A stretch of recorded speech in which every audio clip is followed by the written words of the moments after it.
esta confusión, este olvido en torno a alguien tan importante. No lo voy a leer porque probablemente Carolina igual, pero bueno, alguien que ha sido doctor honoris causa por nuestra universidad, lo voy a decir así, digamos, que fundó y fue el primer director del Museo de Etnografía, del Museo de Altamira, alguien, en fin, historiador, arqueólogo, alguien tan importante y que en 10 años prácticamente su memoria pues se había borrado, por lo menos en las páginas del Dero Montañés.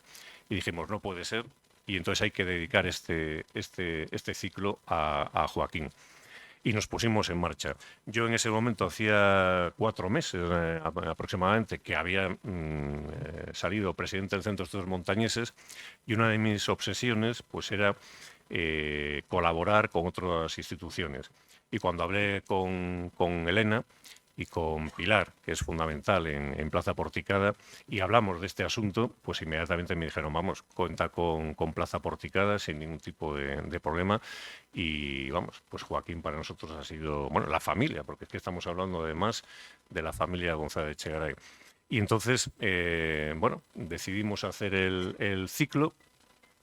Se podía haber hecho, en fin, obviamente con otros conferenciantes, pero otras facetas de alguien tan polifacético como Joaquín González Echegaray, sacerdote, por ejemplo. Pero bueno, la cuestión es que al final, bueno, había que establecer 3 conferencias y pensamos en Joaquín arqueólogo, Joaquín historiador y Joaquín etnógrafo. Y en eso estamos. Lo que pasa es que pues hace 2 meses pues me dijeron que si quería ser director general de Cultura. Dije que sí y he presentado la dimisión como presidente del Centro de Estudios Montañeses, y Paco entonces sigue siendo ahora el presidente, digamos, en funciones en estos momentos. Y es el origen pues de todo, de por qué estamos aquí, el homenaje a Joaquín. Y nada, le voy a dar la palabra a Elena García Botín, que nos va a ser también muy breve, hablar un poco de Joaquín.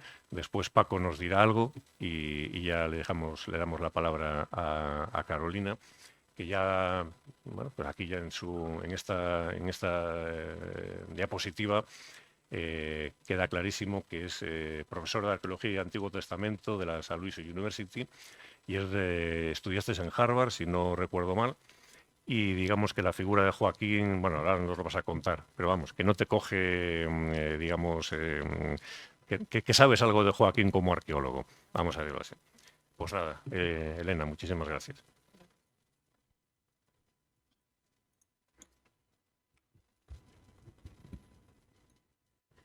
Buenas tardes a todos, bienvenidos.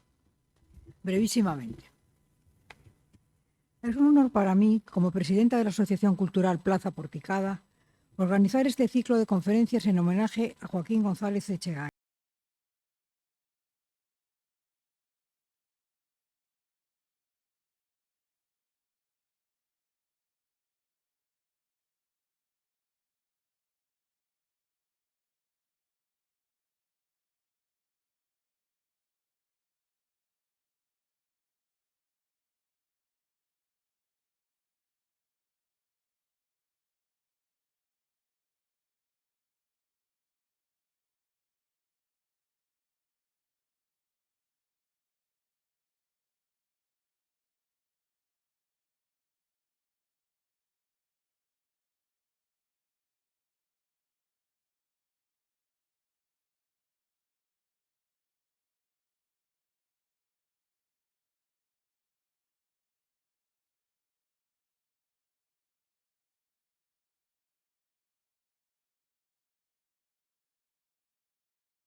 Porticada, entre otros motivos, por su contribución a la recuperación de la memoria histórica, personal, familiar y colectiva cantable. Tristemente, ninguno de los dos está hoy entre nosotros, pero sirvan estas palabras y este ciclo de conferencias para recordarles. Muchas gracias. Y perdón por mi voz.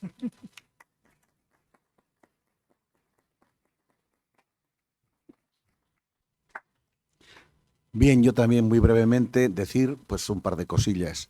La primera, que el día que Tono recuerda que se llevó aquel estupor al leer la hoja de periódico, tengo que decir que hubo varios miembros del centro que llamaron por teléfono diciendo, oye Paco, ¿ese Joaquín del que hablan es nuestro Joaquín? Porque no podían dar crédito. Entre otros, yo creo que el primero que llamó fue Virgilio, me parece.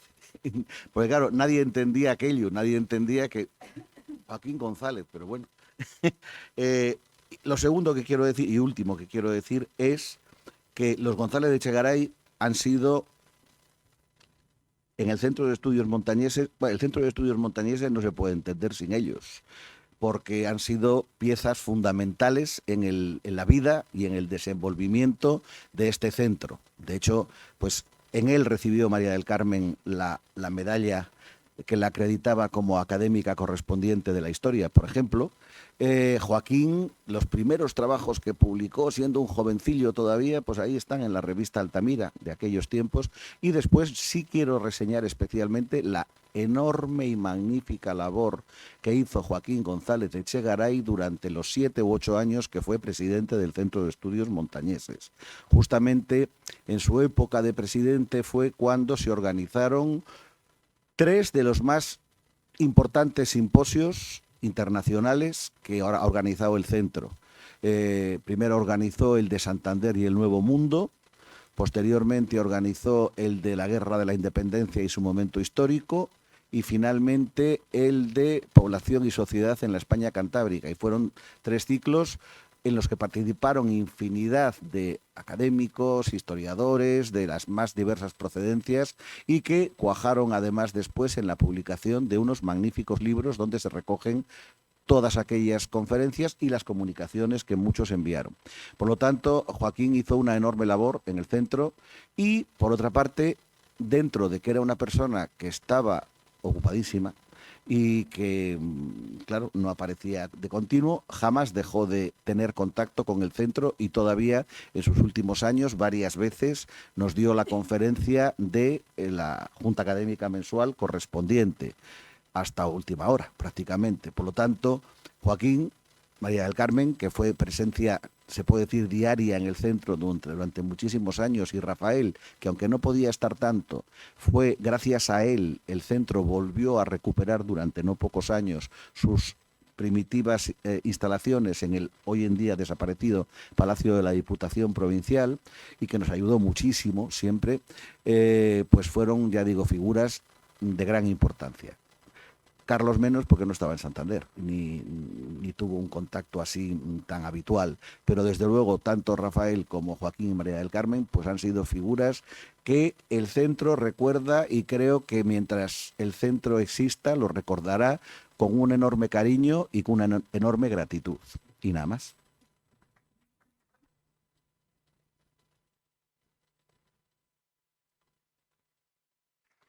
Bueno, pues nosotros nos bajamos y dejamos a Carolina que dé su conferencia.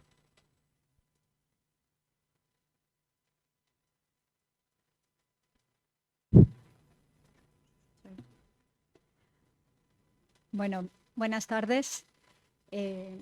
Muchas gracias a José Antonio González Fuentes, antes director del Centro de Estudios Montañeses, ahora Paco Gutiérrez, por invitarme a dar esta conferencia, y a Elena García Botín, presidenta de la Asociación Plaza Porticada, y a Pilar, que me ha ayudado con las cosas, los detalles prácticos para venir.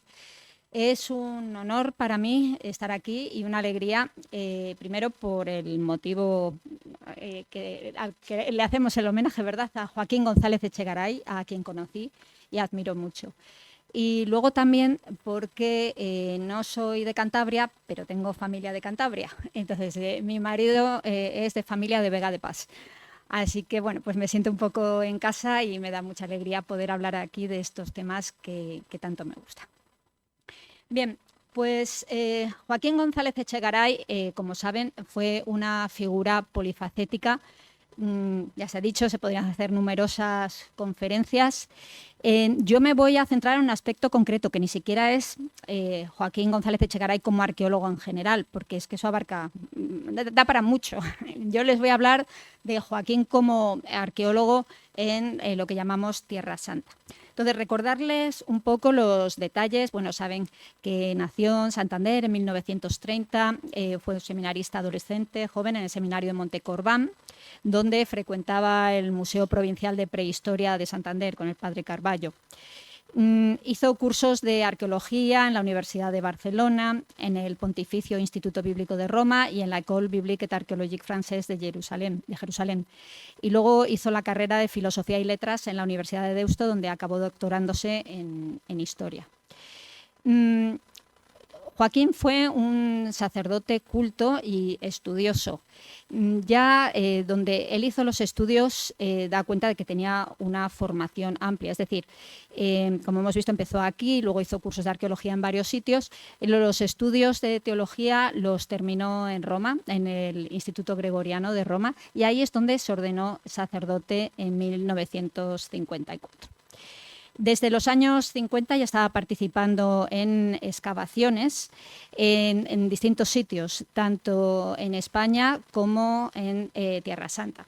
Para que se hagan una idea de las excavaciones, participó en las excavaciones de Julióbriga, en las cuevas del Pendo, del Jullo, La Chora, El Otero, Morín, Rascaño y Altamira, en Cantabria. Aparte de esto, excavó en los yacimientos de Mogaret et Dalal, en Jordania, y en la terraza del Hayam, en Palestina. Excavó el poblado neolítico de Rosmer, en Bélgica. El poblado cántabro romano de Monte Cildá, en Palencia. Excavó también en el Castellar, en Palencia, en niveles de indígenas, romanos y altomedievales. También en la Catedral de Santander, en la Clerecía de Salamanca y en la Catedral de Ávila. Así que, como ven, un amplio tipo de excavaciones y además de muchos periodos. Su interés principal fueron en las cuevas prehistóricas, el Paleolítico, que de ellas hay muchas en Cantabria. Pero luego además también le interesaron temas de la antigüedad tardía y medieval, y tuvo un gran amor por todo lo que fue el Próximo Oriente, excavando también en algunos otros sitios, como hemos visto, por ejemplo, este poblado neolítico de Rosmer en Bélgica. Joaquín, en virtud de sus méritos académicos, de su experiencia como arqueólogo, tuvo numerosos puestos, primero como vicedirector del Museo de Prehistoria y Arqueología de Santander, luego pasó a ser director adjunto del mismo. También asumió las tareas de director del Museo Etnográfico de Cantabria. Fue delegado nacional y jefe provincial de excavaciones arqueológicas, profesor del Seminario Diocesano de Santander, de la Universidad Pontificia de Salamanca y de la Universidad de Deusto, así como colaborador honorífico de la UNED en Madrid. También fue secretario del Patronato de las Cuevas Prehistóricas de Santander y de la Institución Cultural de Cantabria. Y fundó y asumió la dirección del Centro de Investigación y Museo Nacional de Altamira, en un momento que fue muy complicado, pues si se acuerdan, era cuando cerraron las cuevas porque se estaban deteriorando mucho, y fue una decisión muy polémica porque había interés en mantener el turismo de gente que venía a ver las cuevas, pero los especialistas dijeron, es que si lo mantenemos así las cuevas van a desaparecer. Entonces fue un momento muy difícil, pero él consiguió templar los ánimos y que finalmente se cerraran las cuevas, se dejaran para visitas contadas con estudiosos. También fue elegido presidente del Centro de Estudios Montañeses 2 mandatos consecutivos. Fue vocal de la Comisión Nacional para la Conservación del Arte Rupestre, director de investigación del Institute for Prehistoric Investigations en su rama de Estados Unidos, con sede en la Universidad de Chicago. Y además de todo esto, profesor y miembro del Instituto Español Bíblico y Arqueológico de Jerusalén. Todo esto que les he leído es de un artículo de José Luis Casado Soto, que está en un volumen del Centro de Estudios Montañeses, así que lo pueden ustedes mirar ahí también, que es de 2003. Y ya de paso lo pueden enviar al periódico Diario Montañés, digo, para que vean que efectivamente Joaquín méritos tenía. Bueno, entonces esto es un poco lo que es el currículum de Joaquín. Yo les voy a contar un poco les voy a contar lo que es la faceta de Joaquín en Tierra Santa. Para hablarles de ello, les voy a hablar de la Casa de Santiago. No sé si están familiarizados con ello. Seguramente a los que conocieron a Joaquín les habló de esta institución.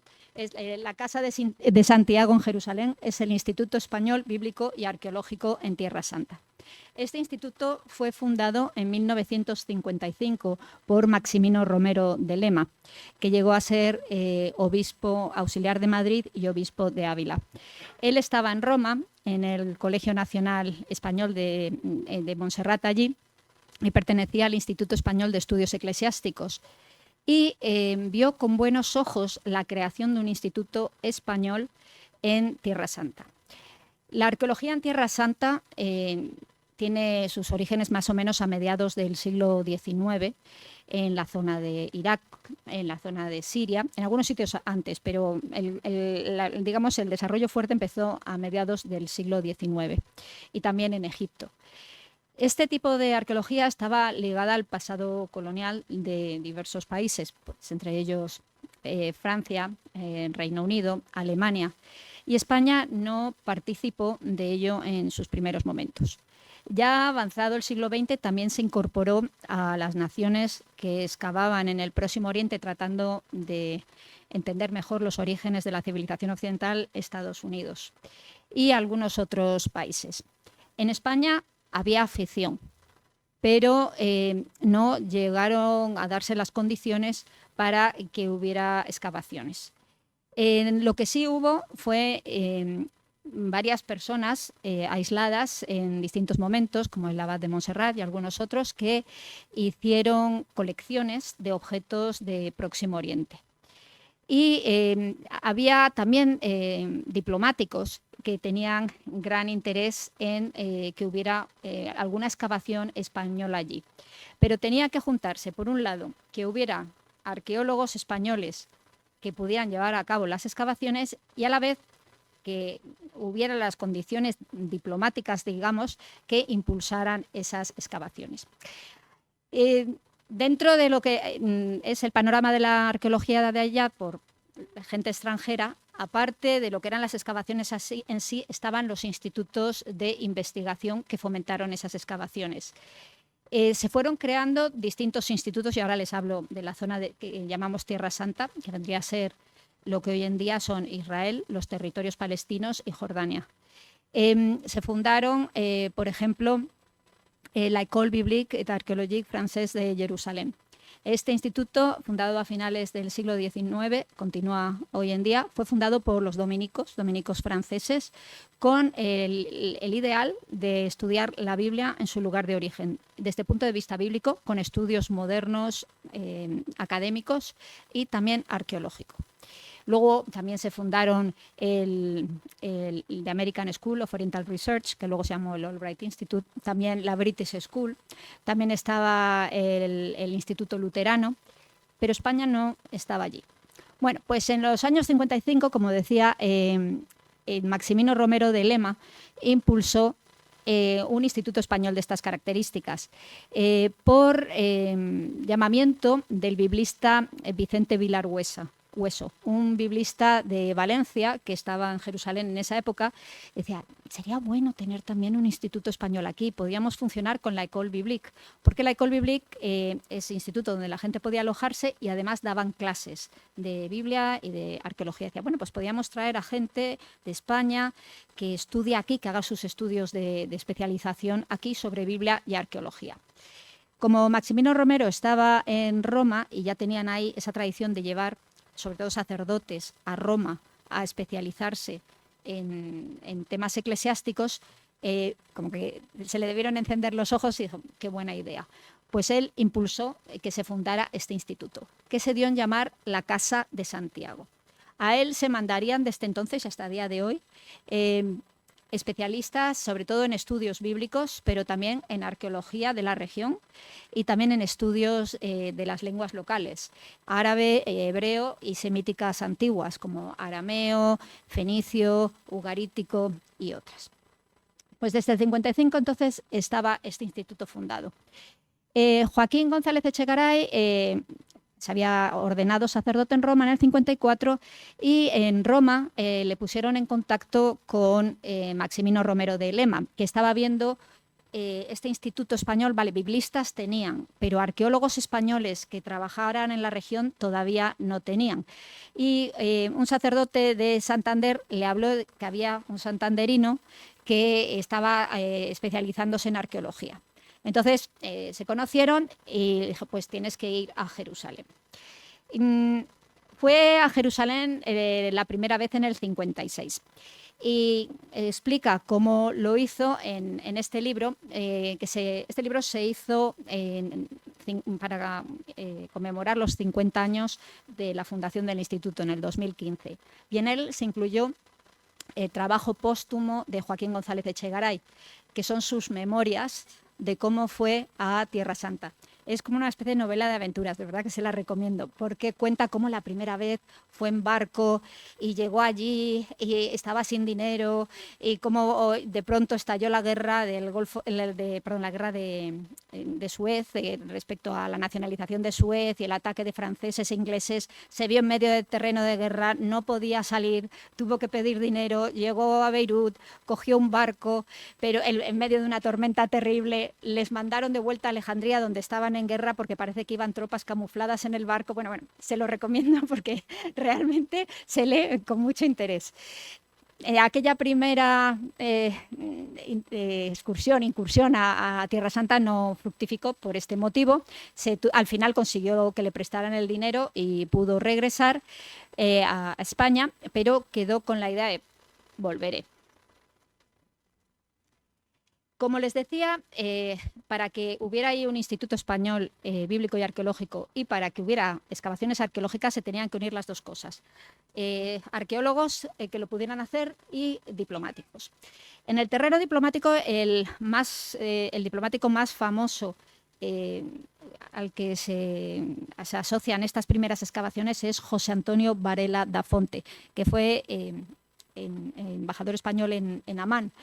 Y él fue el que le dio el golpe, digamos, definitivo a las excavaciones, como explica Joaquín González Echegaray. Recientemente se han hecho estudios, hay una historiadora, museóloga gallega, Lucía Braje, que ha estado investigando la figura de Virgilio Sevillano Carvajal. Él fue el que estuvo en Amán inmediatamente antes de José Antonio Varela y era un gran aficionado ya a la arqueología. ¿Se acuerdan que les decía estos diplomáticos amantes de las antigüedades? Pues bien, Virgilio había estado ya recolectando materiales arqueológicos y consiguió una colección muy importante de lucernas del Próximo Oriente que se encuentra en el Museo de Zamora. Y él quiso poner en marcha una excavación española, pero no llegó a cuajar. No obstante, él le pasó su amor por las antigüedades al siguiente, a José Antonio Varela, en Amán. Y José Antonio ya fue el que sí que consiguió unir todos los cabos para que pudiera haber una excavación.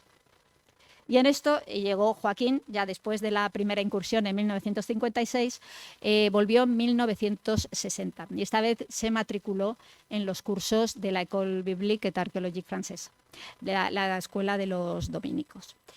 Estando allí, Varela da Fonte le indicó que había un sitio que podía ser interesante excavar y en 1961 emprendió Joaquín la excavación en Mogaret et Dalal. Esto está en Jordania hoy en día, cerca del río Zarca. Era una cueva, tenía niveles efectivamente prehistóricos, pero también estaban mezclados con otros niveles. No obstante, la excavación fue muy importante para mostrar en Jordania y en Tierra Santa en general que España era capaz de hacer excavaciones.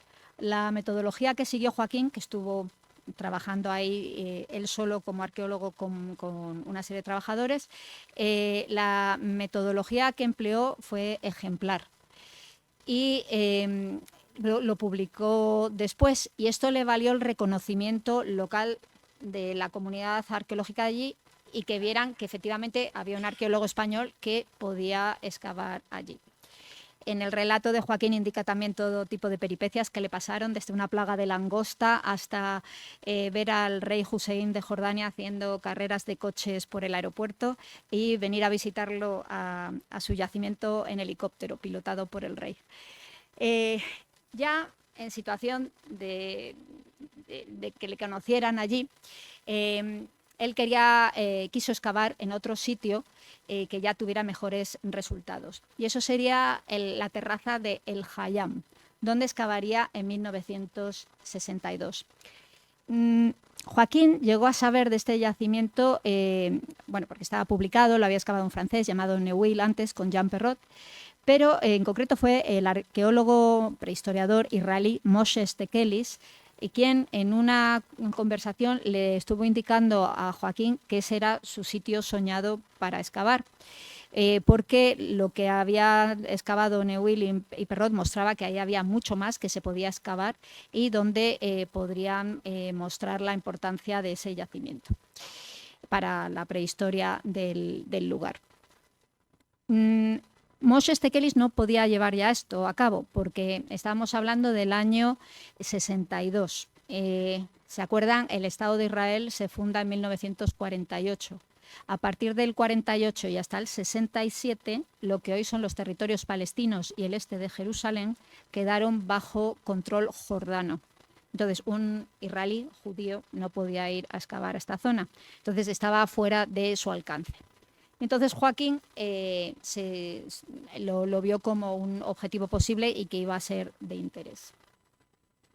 Para que se hagan una idea, el Hayam está aquí, está al sureste de Belén, está en lo que es el desierto de Judá, y si alguno ha estado en la región recordará que es una zona extremadamente árida, es un desierto. Si han ido a visitar Qumran o esos lugares alrededor del Mar Muerto se acordarán, son montes secos completamente.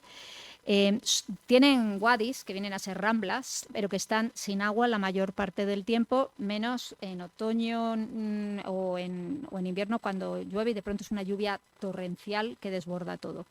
Pero la mayor parte del año este es el aspecto, extremadamente seco. Esta fotografía y las que van a ver, las siguientes también, son del Fondo Joaquín González Echegaray, que está aquí en la Universidad de Cantabria, y están todas ellas accesibles por internet, por cierto. Entonces, bueno, pues aquí vemos el tipo de lugar que era. Esta excavación fue excavación al estilo antiguo. Hoy en día ha cambiado mucho la situación política y cultural en la zona y ya este tipo de excavación no se hace así. Pero él cuenta en su relato cómo tuvieron que ir con mulos, llegar hasta allí y que estaban con los beduinos, que los beduinos iban todos fuertemente armados. Él dice que él siempre se opuso a que nadie en su expedición fuera armado. Los beduinos llevaban cartucheras cruzadas, se saludaban los unos a los otros disparando al aire cuando se veían. Y este fue un beduino de los que contrató. Es decir, los beduinos, a los beduinos no les hacía gracia que fuera la gente en principio, pero ya había una cierta tradición de que había arqueólogos que hacían eso, pero había como un acuerdo. Bueno, podéis venir y excavar en nuestra zona, que esto era de los beduinos Tamre sobre todo. Podéis venir y excavar en nuestra zona, pero solo si nos contratáis. Entonces tuvieron que hacer un arreglo por el que contrataron a unos 12 beduinos.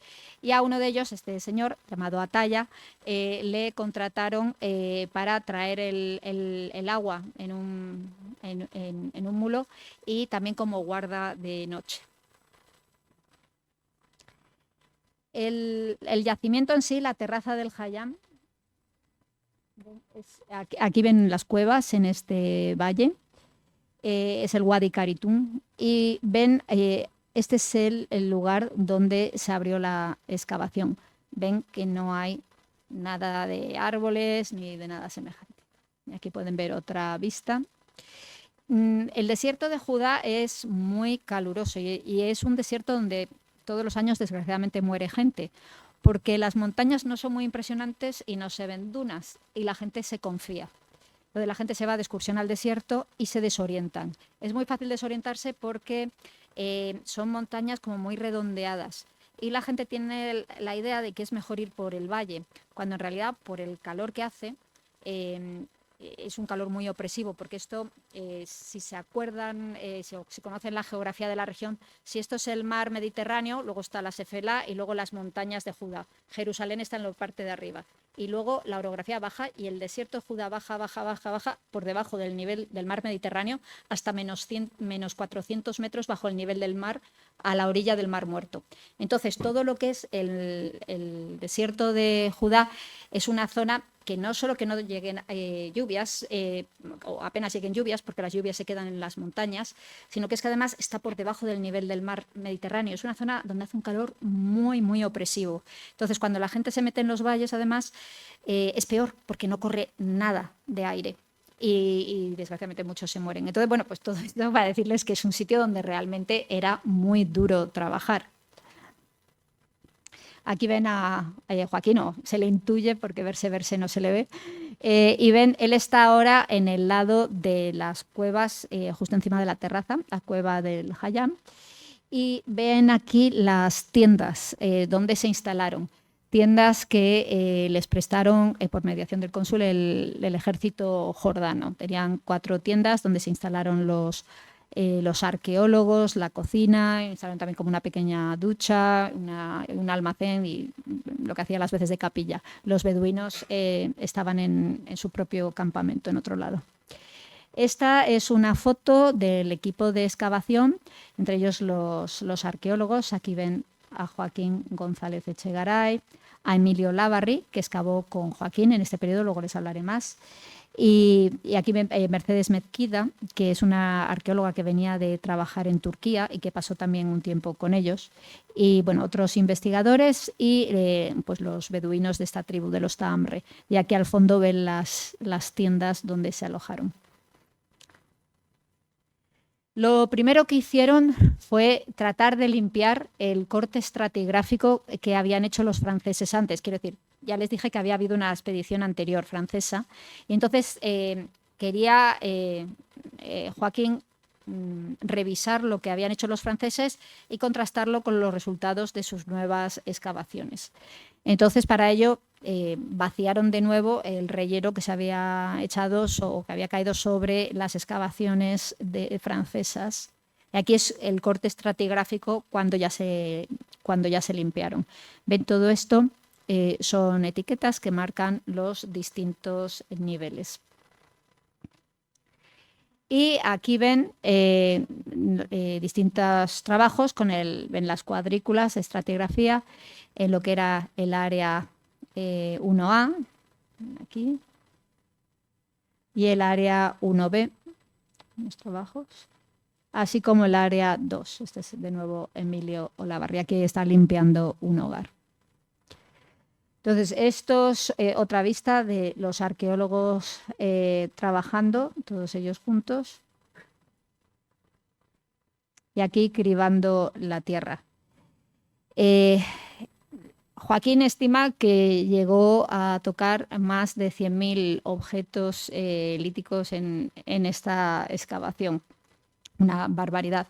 Estudió detenidamente 8.000, pero pasaron muchos más por sus manos. Era un yacimiento enormemente rico. Y gracias, bueno, aquí ven otra foto de las excavaciones, perdón. Ven las cuadrículas. Y aquí ven uno de los sondeos donde más bajaron, donde profundizaron 7 metros. Para que se hagan una idea, ven aquí, esto es una escalera aquí abajo. Ven la enorme profundidad a la que se llegó. Es decir, todo esto eran niveles estratigráficos que proporcionaron mucho material. Entre los restos que excavaron pueden ver ustedes algunas de las puntas de aquí de piedra que trabajaron, que encontraron. Ven estas piedras, ven aquí un hueso fosilizado. Ven también piedras ovaladas y cónicas del yacimiento, así como moluscos. La excavación tuvo lugar en primavera de 1962, poco antes de que empezara el verano y ya con mucho calor. Al terminar la excavación, Joaquín cayó en un estado de agotamiento total. Dice que el final de la excavación lo tuvieron que llevar Emilio Lavarri y otros porque Él no se había movido del yacimiento, los otros habían ido alguna vez a Jerusalén, pero él no. Y estaba realmente agotado de ese trabajo en el desierto. Pero lo consiguió, hizo su excavación y empezó, cuando volvió a Jerusalén, empezó a mostrar los materiales que él había excavado en lo que era la sede de entonces de la Casa de Santiago. Por allí pasaron Roland de Vaux. Roland de Vaux es una de las figuras más importantes en cuanto al estudio de la Biblia y la arqueología. Hoy en día ya hay otros estudiosos que han seguido aportando muchas cosas interesantes, pero durante mucho tiempo él fue la figura más destacada. Para que se hagan una idea, y aquí les hago un paréntesis, seguramente muchos de ustedes conocen la llamada Biblia de Jerusalén. La Biblia de Jerusalén es la Biblia que tradujo el equipo de la École Biblique et Archéologique. Y lo hicieron exégetas, biblistas, cada uno especializado en su periodo, en sus libros bíblicos, pues los que se especializaron en Pentateuco, los de profetas, etcétera. Pero luego también tenía aportaciones de notas arqueológicas a veces que venían de los conocimientos del padre de Vaux.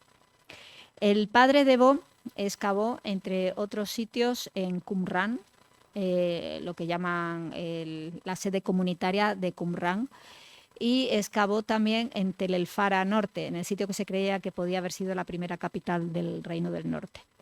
Tenía unos conocimientos impresionantes de lo que era la Biblia y la arqueología local, y escribió un libro muy importante llamado Las instituciones del antiguo Israel.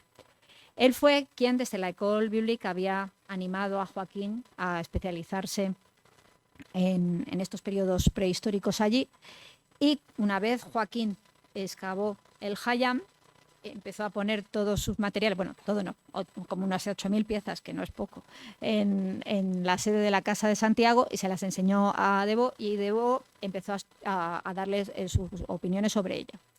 También vino Kathleen Kenyon, no, Dame Kenyon. Kathleen Kenyon es una famosísima arqueóloga británica que, entre otros sitios, excavó Jericó. Es la que desenterró los restos del Neolítico de Jericó. Y la que excavó también la ciudad de David en Jerusalén.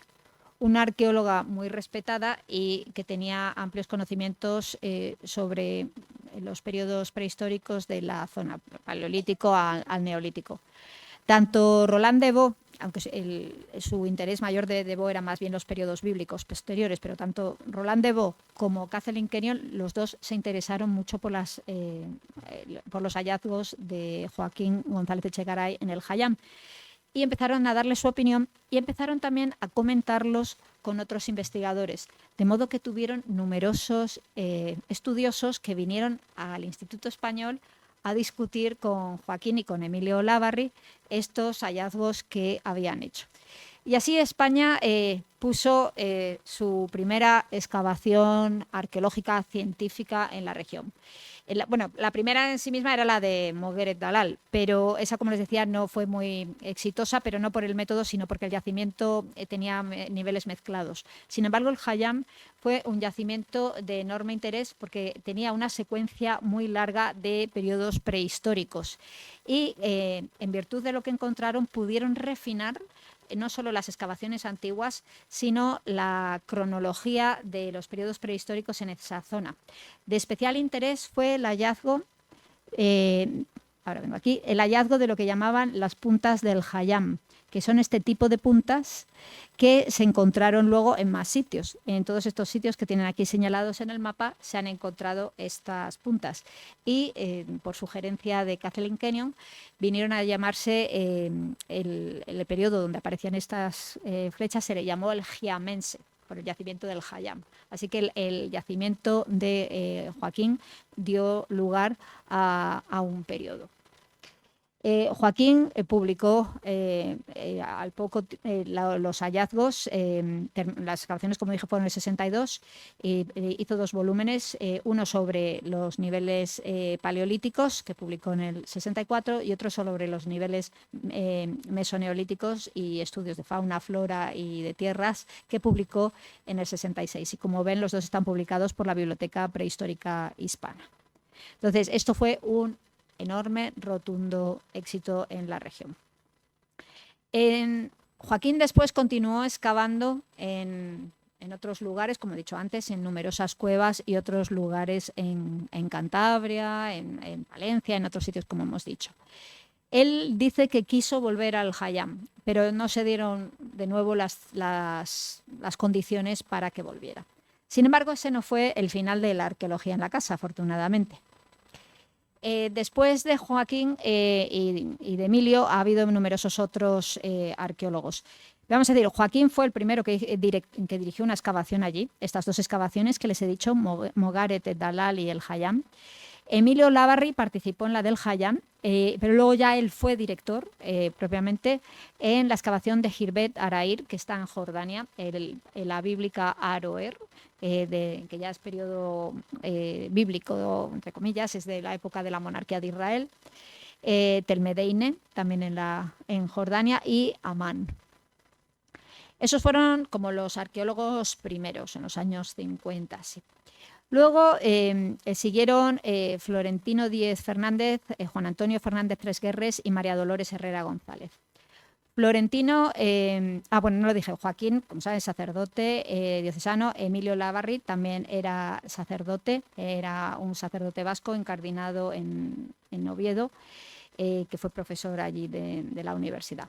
Florentino Díez era sacerdote agustino y él se había formado en el Instituto Católico de París y con los agustinos. Y Florentino hizo unas importantísimas excavaciones, nada más y nada menos que en la iglesia del Santo Sepulcro, en Jerusalén, el lugar donde, según la tradición cristiana, Jesús murió, es decir, el lugar del Calvario. Y también en la misma iglesia, el lugar, en otro lado de la iglesia, el lugar donde fue enterrado y donde, según la tradición cristiana, Jesús resucitó. Pues bien, Florentino hizo unas excavaciones en la cara oriental del Monte Calvario, que no la ven los peregrinos, y descubrió que hay una gruta que tiene evidencia de restos de culto desde el siglo I, lo cual es importantísimo. Y también Florentino excavó varios años, en los años 90 ya, la del Santo Sepulcro fue en los años 70, la del San Pedro Galicanto fue en los años 90, la iglesia en el lugar donde, según la tradición, juzgaron a Jesús, el sumo sacerdote y los que le acusaban de los sacerdotes, y donde San Pedro le negó 3 veces, de ahí lo de Galicanto.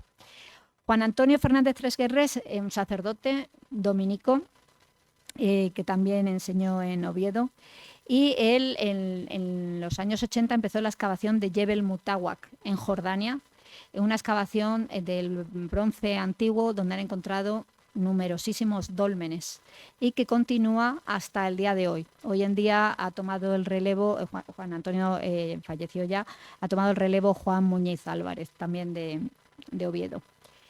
Y luego la tercera persona de esos años, digamos, 70, 80, fue María Dolores Herrera González, también cántabra, como Joaquín González Echegaray, que codirigió el proyecto Tel Abu Hawam, un proyecto fenicio en la bahía de Haifa.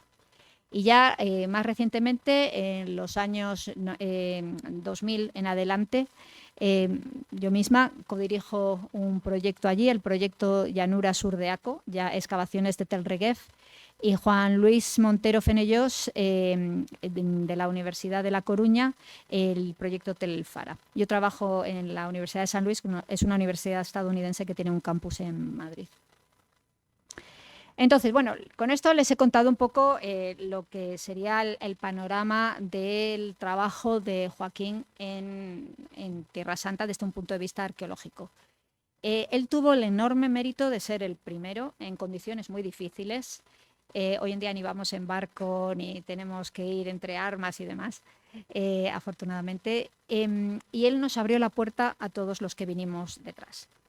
Se me ha pedido que para esta conferencia hablara también un poco de mi relación con Joaquín en cuanto a recuerdos, semblanzas, etc. Bueno, pues ahora les voy a contar un poquitito lo que fue mi relación con Joaquín.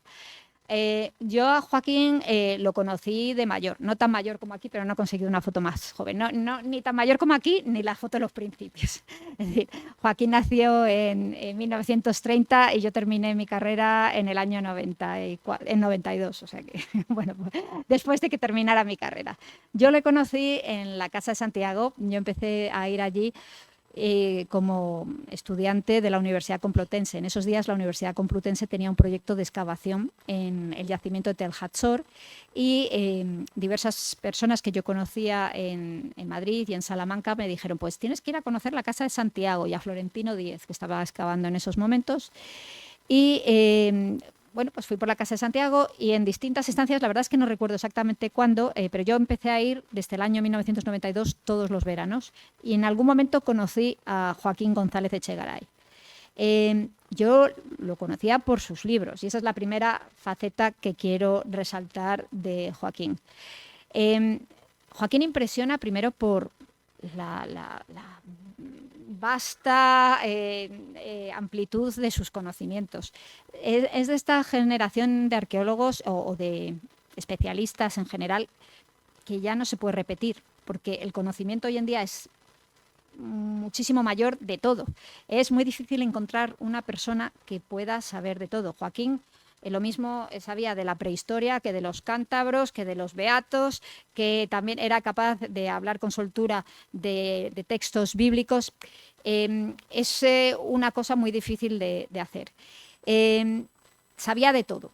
Y él no solo sabía de todo, sino que lo enseñaba a la gente que trabajaba con él, ya fuera en el museo o en sus excavaciones, pero también en sus libros. Y esto es una cosa que yo creo que hay que resaltar de Joaquín. Hizo libros muy, muy buenos. Como Memorias de excavaciones hizo un montón. En la bibliografía que les mencionaba antes, en el número del Centro de Estudios Montañeses dedicado a él, viene la bibliografía hasta 2003 y se incluyen memorias excavaciones de la Cueva del Jullo, de la Cueva de la Chora, del Castellar en Palencia, de la Cueva de las Chimeneas, básicamente de todo lo que excavó, lo cual es raro. Publicó prácticamente todo lo que excavó. Entre los arqueólogos eso es lo deseable, pero desgraciadamente no siempre pasa. Y hay que alabar a Joaquín González Echegaray porque fue capaz de hacer eso. Entonces, digamos, esas fueron las publicaciones técnicas. Pero luego, aparte de las publicaciones técnicas, hizo publicaciones de alto rigor para dar a conocer lo que era la arqueología de la zona. Les enseño primero estos dos porque son con los que yo estudié. El Creciente Fértil y la Biblia era el libro de introducción que utilizábamos en la carrera de Geografía e Historia para estudiar el Próximo Oriente Antiguo. Estaba hecho como divulgación, pero alta divulgación, es decir, para que estudiantes universitarios podían utilizarlo. Este libro luego se ha reutilizado muchas veces. Aquí ven la carátula de la última edición. Y el otro libro con el que estudié fue Introducción al estudio de la Biblia en su entorno, de la editorial Verbo Divino, que era un libro escrito por varios autores y, como ven, figura Joaquín González Echegaray. Él hizo la parte de la arqueología y la Biblia. Entonces, contaba lo que eran los principales periodos arqueológicos de la región y luego daba ejemplos de yacimientos arqueológicos importantes en la zona. Y este libro también, como ven, se ha seguido reeditando y ha habido numerosas ediciones. Esta es la carátula de la última. Entonces, estos dos libros fueron libros de estudio para mí en la carrera y en estudios bíblicos. No son estudios de divulgación general, pero son estudios de introducción al estudio de la zona. Este sencillamente arqueológico y este en cuanto a la relación de la Biblia y la arqueología. Y luego Joaquín hizo muchos más libros en los cuales trató de explicar cómo la arqueología ayudaba a entender la Biblia.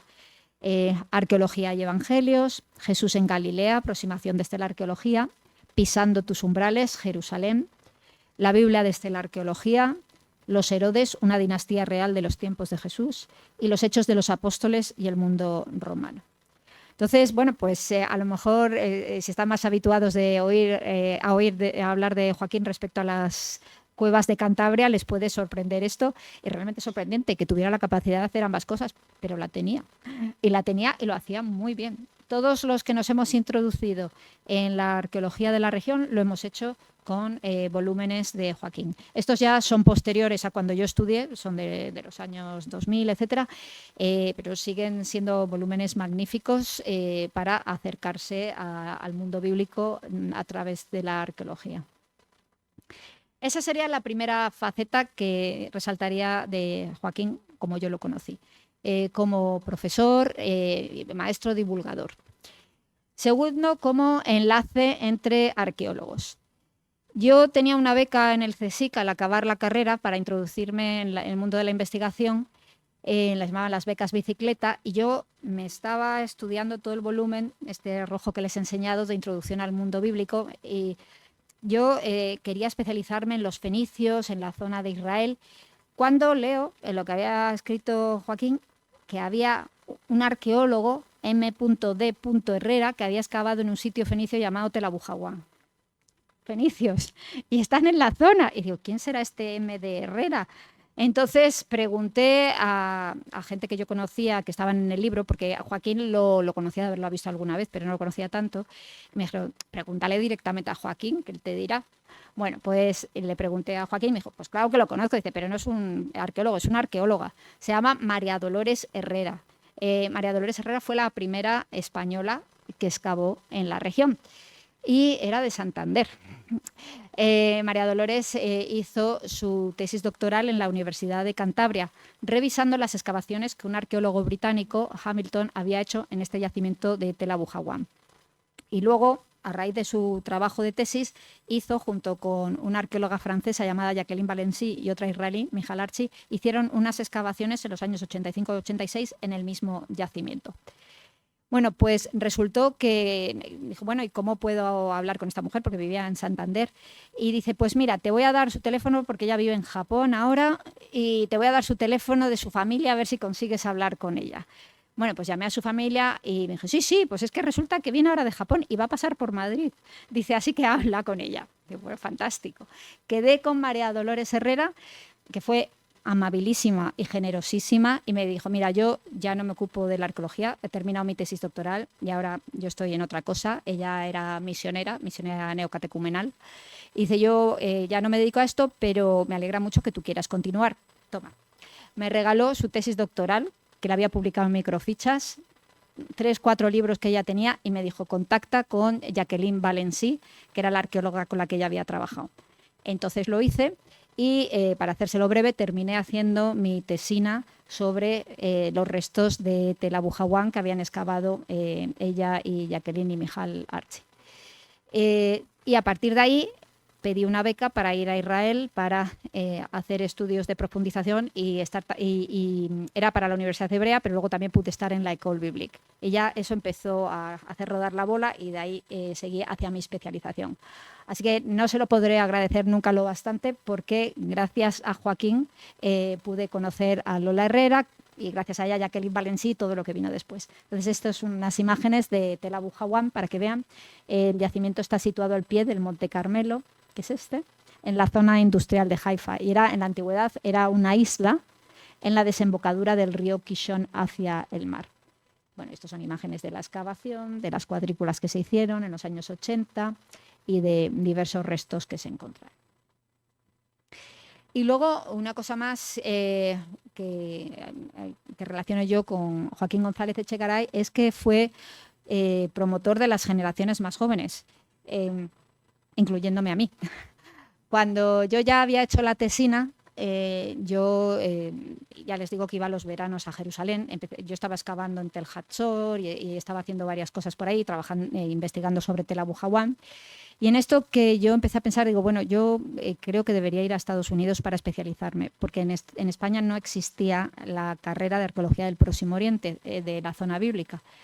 Y digo, yo creo que debería ir a Estados Unidos. Solicité una beca y me la concedieron, pero necesitaba que me admitiera en alguna universidad allá en el programa de estudios doctorales. Y entonces te recomendaban que solicitaras a 3, 4 las que más te interesaran.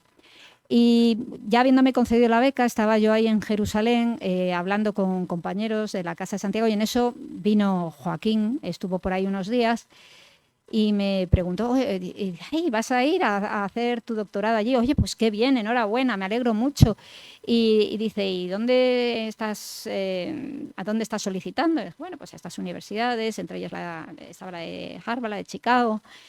Y me dijo, cosa que me sorprendió mucho, me dijo, ¿quieres que te escriba una carta de recomendación para que te acepten en el programa?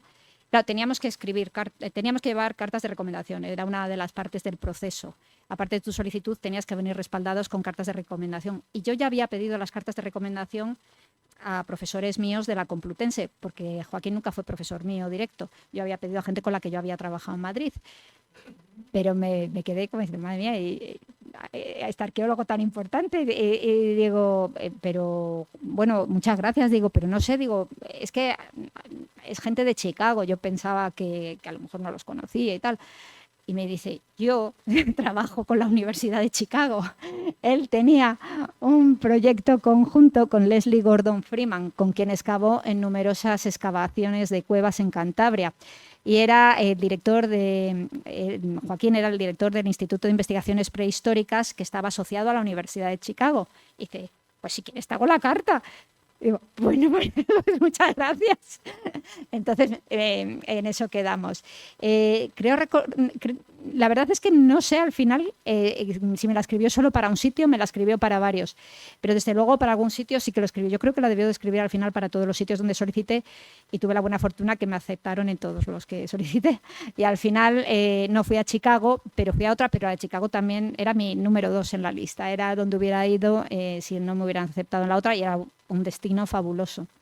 Así que yo siempre le agradeceré que tuviera esa enorme deferencia. Por eso digo que él, con todo lo sabio que era y todo lo ocupado que era, ya han dicho antes en cuántos comités estaban, haciendo conferencias en todos lados, él también supo fijarse en los que empezaban. Y eso hay que agradecerlo y notarlo. No era una persona centrada en sí y en su sabiduría solamente.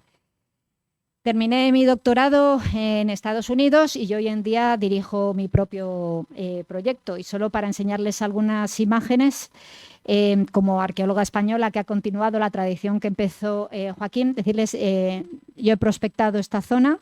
Esto es en la bahía de Haifa. Haifa está ubicado aquí, y Acre, la antigua Acre cruzada, aquí. Entonces, yo estoy investigando las conexiones entre la zona del mar y la zona del Valle de Israel. Prospecté todos los yacimientos con mi equipo que están subrayados, y luego comencé a excavar en el yacimiento de Tel Regev. Tel Abu Hawan, el otro yacimiento que les dije, donde excavó Lola Herrera, hasta aquí. Este es el yacimiento de Tel Regev. Tiene una pequeña acrópolis aquí. Y nosotros hemos estado excavando en este lado, que es el lado oriental. Hay un manantial al pie del yacimiento. Esto es la vista desde el Monte Carmelo.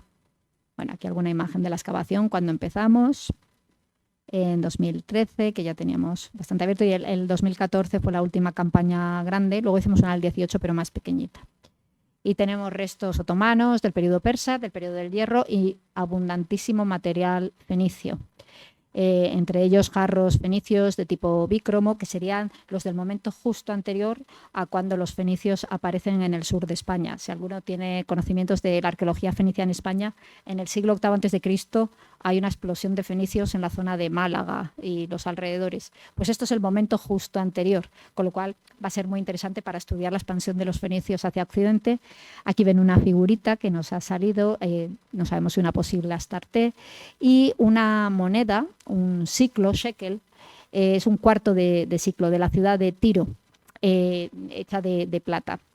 Esta moneda, hecha en Tiro, seguiría hasta la época de Jesús. Esta moneda es del siglo V a.C., pero el siclo seguiría hasta la época de Jesús. Y en la época de Jesús, en el templo de Jerusalén solo se admitía para las ofrendas el shekel siclo de Tiro, porque solo se fiaban de esa moneda respecto a valer lo que decían que valía. Y bueno, y aquí ven una foto de una de las campañas de excavación. Esta es la Casa de Santiago en Jerusalén hoy en día. Esta es de 2013, pero ya ven aquí, bueno, pues en una campaña que llevé a mi equipo de excavación ahí, con el que era entonces el director de la Casa de Santiago, José Manuel Sánchez Caro. Hoy en día el arqueólogo es Juan Antonio, se me olvidó el apellido, Juan Antonio, que es sacerdote biblista de Ciudad Real.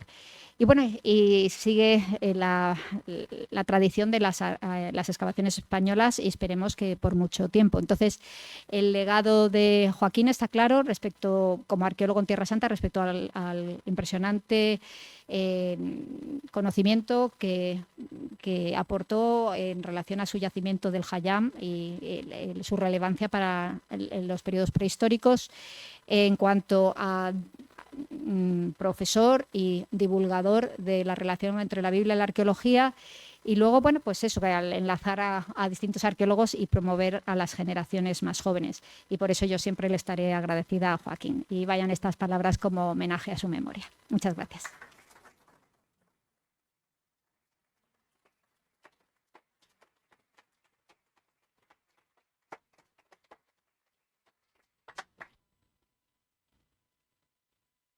Bueno, pues muchísimas gracias, Carolina, por esta realmente espléndida y entretenida conferencia en torno a Joaquín.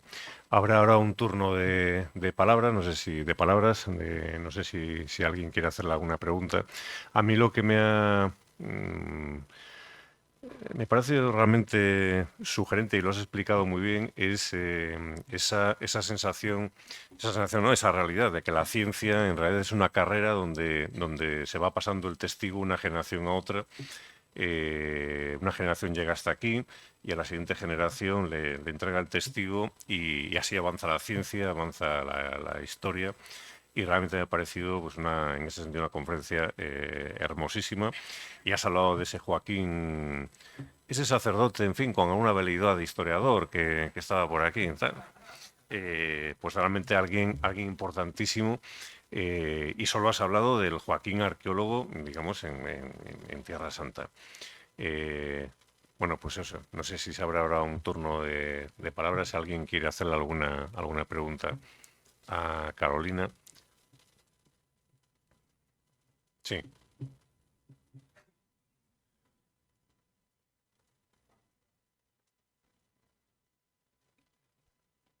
Gracias por la conferencia. Una pregunta que es sobre la metodología de trabajo, cómo se trabajaba en aquella época, porque España no tenía relaciones con Israel y la Casa de Santiago está en Jerusalén, por lo que has comentado. ¿Cómo es posible que la excavación que hace Joaquín en Jordania sea expuesta en Israel, ¿no? Es una pregunta que me llama la atención, eso, porque no se llevaban bien. Entonces, ¿cómo es posible que ese material sea expuesto en la Casa de Santiago en Jerusalén? La Casa de Jerusalén estaba en el lado jordano de la ciudad. La École Biblique también. El padre Roland Devaux iba, y él estaba en el mismo lado de la ciudad, vamos a ponerlo así. Y Kathleen Kenyon trabajaba en la ciudad de David, que también estaba en el lado jordano. O sea, que se lo enseñaron principalmente arqueólogos que estaban del lado jordano. Joaquín, no obstante, siempre estuvo abierto también a trabajar con arqueólogos judíos, y de hecho ya dije que la idea original venía del arqueólogo Moshe Steinkel. Siempre que pudo compartió esos conocimientos también con arqueólogos judíos sin prejuicios. Pero en ese momento pues estaba la dificultad de que estaban en ese lado de la ciudad. En el año 67 Israel lanzó un ataque contra los países de alrededor, Jordania, Siria y Egipto, la guerra de los 6 días.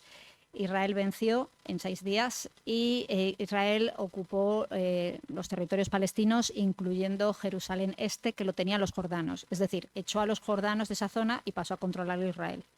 Y a los altos del Golán de Siria y el Sinaí de Egipto. Israel a partir de entonces controló todo Jerusalén. Entonces ya después del 67, cuando Joaquín volvió, la ciudad estaba unificada, ya no había barreras. Y en ese momento podía hablar con gente de los dos lados ya sin barreras de por medio. La situación de las excavaciones hoy, también relacionadas con la situación política que vive la zona, en una historiadora, digamos, joven y que está trabajando ahí ahora mismo en estos momentos. Bueno, pues hay dos realidades allí, digamos, está la del lado, y esto sin contar Jordania. Jordania ya es otro país, es otro lado. Pero ahora mismo cuando hablamos de Tierra Santa, sobre todo nos referimos a Israel y a los territorios palestinos. Aunque Jordania también entra, pero la arqueología jordana como que ya es otro capítulo separado en lo que se hace allí. En Israel hay un montón de universidades muy buenas y con mucho prestigio, entre ellas la Universidad Hebrea de Jerusalén, la Universidad de Tel Aviv, la Universidad de Haifa, la Universidad de Ben Gurión y otras, que tienen departamentos de arqueología. Esto ha hecho que haya muchísimos arqueólogos muy bien formados en Israel. La arqueología israelí es muy profesional y muy técnica. Desde que se creó el Estado de Israel primero y luego desde la Guerra de los 6 días, lo que pasó es que los institutos extranjeros empezaron a pensar que si había tanto arqueólogo israelí, que a lo mejor valía más la pena ir a otros sitios donde no hubiera tanto arqueólogo. Entonces muchos que trabajaban en esa zona de Israel en ese momento pasaron, por ejemplo, a trabajar en Jordania. Aún así, sigue habiendo un montón de expediciones extranjeras en Israel y la nuestra es una de ellas. La mía, la del proyecto Llanura Saur de Aco, la hago en colaboración con arqueólogos de la Universidad de Haifa, arqueólogas, Mijal Archi y Amani Abu Hamed. Luego están las excavaciones en el lado palestino. El otro arqueólogo, más o menos de mi edad, del que les hablaba, Juan Luis Montero Fenellos, de la Universidad de Coruña, él trabaja en el lado palestino, trabaja en el yacimiento Tel El Fara Norte, que es donde había excavado el padre de Evo, que les dije antes, en la antigua capital del Reino del Norte. Y eso está en el norte de Cisjordania. Y entonces él trabaja allí con el Servicio de Antigüedades Palestino. También tienen un programa de la Agencia Española de Cooperación para ayudar al pueblo palestino a fomentar la formación de individuos en temas arqueológicos, y va por otro camino. Entonces, dada la situación política, desgraciadamente no puedes ir saltando entre los dos. O estás excavando con gente del lado de Israel o estás trabajando con gente del lado palestino. Por supuesto, ahí pues todo el mundo tiene sus opiniones políticas, pero también tengo que decir que entre la comunidad arqueológica la gente se suele entender bastante bien y que en la región los arqueólogos están entre la gente que más aboga por la paz.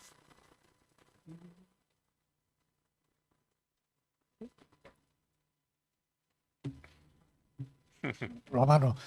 Yo soy Julio Tregoye. Claro. Yo fui director de la Casa de Santiago y del instituto.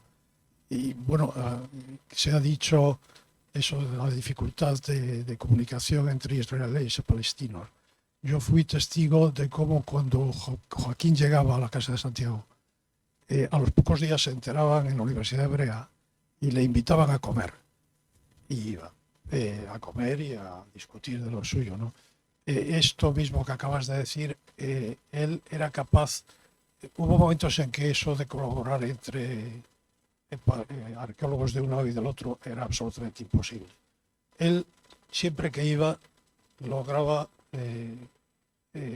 convivir con las dos partes, o sea, ser aceptado por unos y por otros.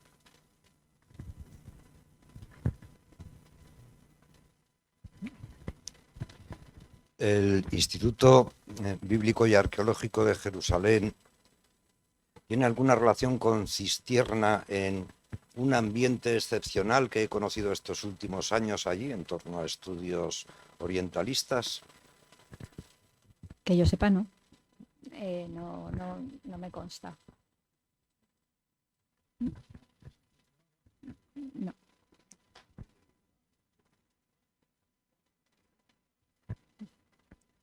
Yo quería preguntarle si le puede afectar al mundo de la arqueología esta irrupción que hay ahora de la inteligencia artificial.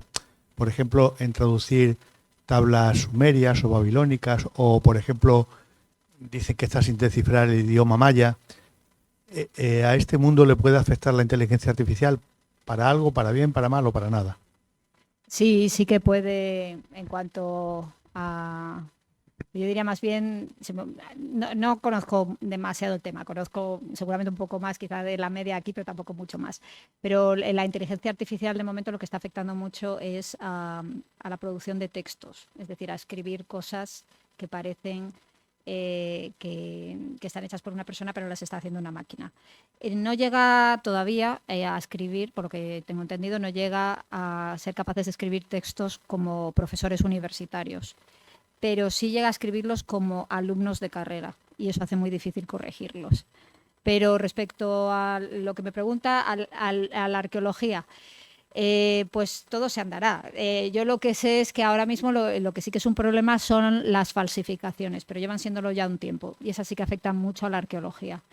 Periódicamente se están haciendo supuestos hallazgos de cosas que no tienen contexto y que luego se ven que parecen que son falsificaciones, pero a veces no, y se están descubriendo, hubo mucho tiempo una granada que se encontró, que se decía que se había encontrado, que era del templo de... Era una pequeña, no figurita, pero era como un objetito pequeño representando una granada y se decía que era del templo de Jerusalén y ahora dicen que es una falsificación.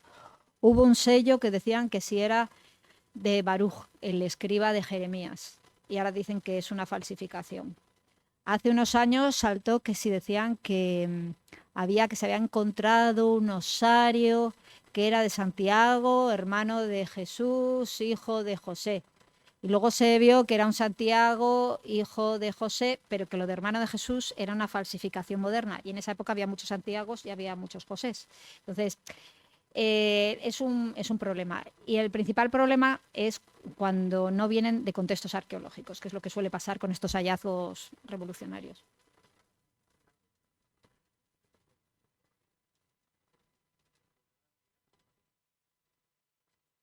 Pues veremos, no sé decirle, tendremos que esperar a ver.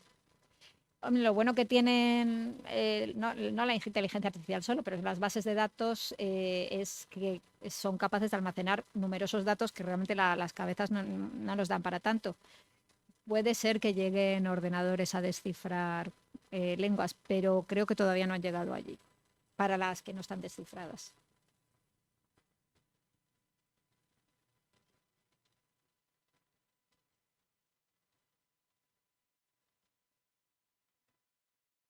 Sí. Hola, ¿qué relación o qué aportación hay de Joaquín a los escritos del Mar Muerto de Qumran? Yo creo que él en concreto con los textos del Mar Muerto no tuvo relación, aunque Julio Trebolle podrá decirnos mejor de eso, que él es experto en este tema. Julio, ¿Joaquín tuvo alguna relación con los textos del Mar Muerto? Espera. Devaux fue el arqueólogo de Qumran. Un santanderino absolutamente desconocido. Sí que excavó con Devaux. Era González Lamadrid. Antonio González Lamadrid sí que excavó en Qumran. Pero Joaquín hablaba, en las conversaciones que teníamos, hablaba de eso también. O sea que, sin duda que él, a través de Qumran, a través de Devaux, no excavó oficialmente, pero todos los alumnos de l'École Biblique colaboraban como voluntarios y sin duda que Joaquín participó de alguna manera.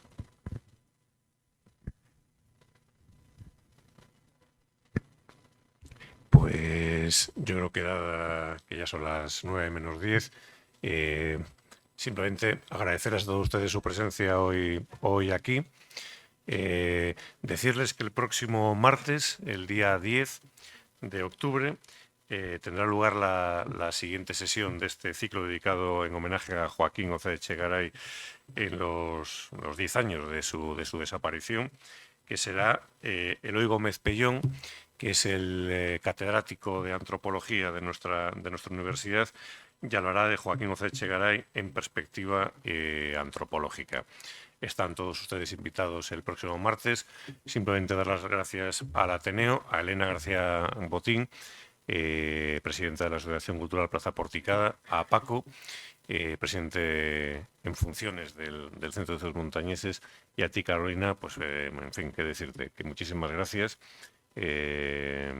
Y que siempre seas bienvenida. Ya sabemos que tu marido es de aquí y que eres una cántabra más, no faltaba más, ¿vale? Venga, muchísimas gracias.